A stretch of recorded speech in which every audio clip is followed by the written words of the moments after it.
আমি মধুমিতা। আজকে মহাপ্রভু জগন্নাথের কিছু অজানা তত্ত্ব আপনাদের সামনে হচ্ছি। আপনাদের কি জানা আছে মহাপ্রভু জগন্নাথের মন্দিরে ৩টে জায়গায় আগে ৬টি রথ চলতো? তাছাড়াও মহাপ্রভু জগন্নাথ মন্দিরে যখন রথযাত্রা হতো, প্রভু জগন্নাথের সুদর্শন চক্র কার কাছে থাকে? তাছাড়াও মন্দিরের কিছু অজানা তত্ত্ব যা কিনা আপনাদের সামনে আমি নিয়ে এসেছি। অবশ্যই ভালো লাগলে লাইক করবেন, কমেন্ট করবেন, অবশ্যই শেয়ার করে দেবেন। মহাপ্রভু জগন্নাথ পুরী, যেখানে কিনা প্রতি বছর রথযাত্রাতে আসে কাতারে কাতারে লোক, কোটি কোটি লোক সেখানে ভিড় করে। সেই মহাপ্রভু জগন্নাথ মন্দিরে কিছু অজানা তত্ত্ব শোনা যায়। তত্ত্বে আছে মন্দিরে যে রথযাত্রা চলছে তা বহু বছর আগে মোট ৬টি রথ থাকতো, সেটা এখন গিয়ে দাঁড়িয়েছে ৩টে রথে। কারণ হচ্ছে বলরাম, সুভদ্রা ও জগন্নাথ মহাপ্রভুকে ৩টে রথে চাপানো হয়, কিন্তু বহুকাল আগে গুন্ডিচা মাসির বাড়িতে যাওয়ার পথে ও মহাপ্রভু জগন্নাথ পুরীধামের মধ্যিখানে রাস্তায় ছিল একটি নদী, যা কিনা নদীর এপার আর ওপারে হবার জন্য এপারে থাকতো ৩টে রথ আর ওপারে থাকতো ৩টে রথ, আর মধ্যিখানে একটা নৌকা থাকতো যা কিনা বলরাম, সুভদ্রা ও মহাপ্রভু জগন্নাথকে এপার থেকে ওপারে নিয়ে যাওয়া হতো। তাই রথগুলো নিয়ে যাওয়া যেত না বলে এপারের রথ থাকতো ৩টে আর ওপারের রথ থাকতো ৩টে। তার জন্য মোট ৬টি রথ রাখা থাকতো। ক্রমে সেই নদী বিচ্ছিন্ন হয়ে যায়। ক্রমে নদী শুকিয়ে যায়, তাই আর ৬টি রথের প্রয়োজন হয় না। তাই এখন ৩টে রথই দরকার হয়ে থাকে। মহাপ্রভু জগন্নাথ, মহাপ্রভু বলরাম ও সুভদ্রা যখন মাসির বাড়ি যায় তখন ৩টে রথে করে যায়, আবার ফিরে যখন তখনও ৩টে রথ, কিন্তু আগে তা ৬টি রথই ছিল। তারপর যখন জগন্নাথ পুরীর ধামে মহাপ্রভু জগন্নাথের রথযাত্রা হয়, মানে বলরাম, সুভদ্রা ও মহাপ্রভুকে রথের মধ্যে যখন নিয়ে আসা হয়, তার সুদর্শন চক্র কিন্তু মহাপ্রভুর কাছে থাকে না। তাহলে থাকে কোথায়? তো সেটা থাকে দেবী সুভদ্রার কাছে। আর মহাপ্রভু জগন্নাথের দুপাশে থাকে পিতলের তৈরি, একদিকে হচ্ছে শ্রীকৃষ্ণের মূর্তি আর একদিকে হচ্ছে রামচন্দ্রের মূর্তি। মহাপ্রভু জগন্নাথ মন্দিরে এমন অনেক কিছুই ঘটনা আছে যা কিনা ব্রহ্মপুরাণে লিপিবদ্ধ। মহাপ্রভু জগন্নাথ মন্দিরে ৯ বছর বয়স থেকে কিছু দেবী সেবিকা থাকে যাদের কিনা বলা হয় দেবসেবী বলা হয়ে থাকে। তাদেরকে ৯ বছর বয়সেই বিগ্রহের সাথে, মহাপ্রভুর বিগ্রহের সাথে তাদের বিবাহ দেওয়া হয়ে থাকে। তারা আজীবন মহাপ্রভুর সেবার কাজে নিযুক্ত থাকে।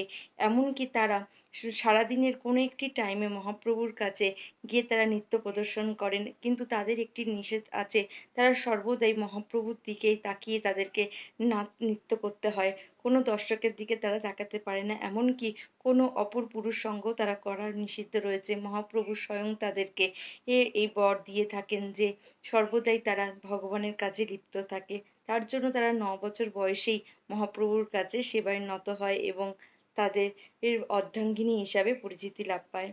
তাছাড়া মহাপ্রভু জগন্নাথ মন্দিরে বহুকাল আগে একজন মুসলিম, যে কিনা খুব সুন্দর গান গাইতেন, তিনি প্রতিদিন ন্যায় সেখানে মহাপ্রভুকে গান শোনাতেন। তিনি ছিলেন মোহাম্মদ আজি, যে কিনা মহাপ্রভুকে তার গান দিয়ে খুব সুন্দরভাবে প্রভুকে শোনাতো, প্রভু তাতে খুব সন্তুষ্ট হতো।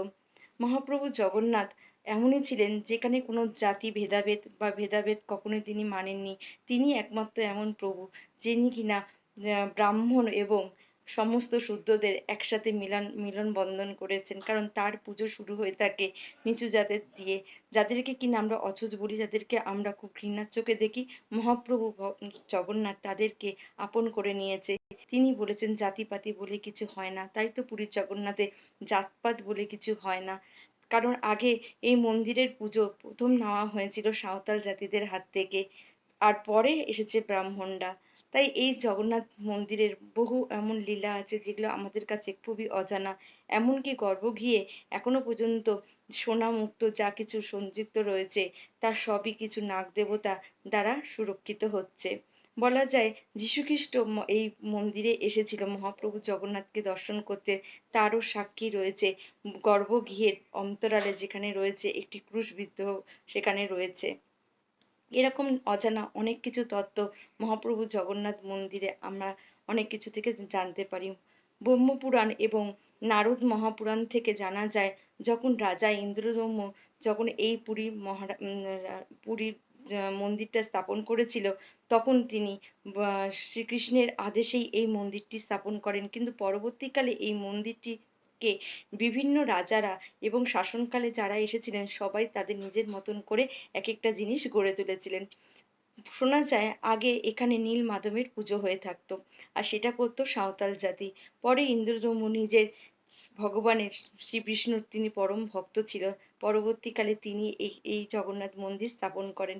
কিন্তু সাঁওতাল জাতিরা এবং নারদ পুরাণ থেকেও জানা যায় আগে এখানে নীলমাধবের পুজো হয়ে থাকে। এরকম ছিলেন একজন পরম ভক্ত বিষ্ণুর।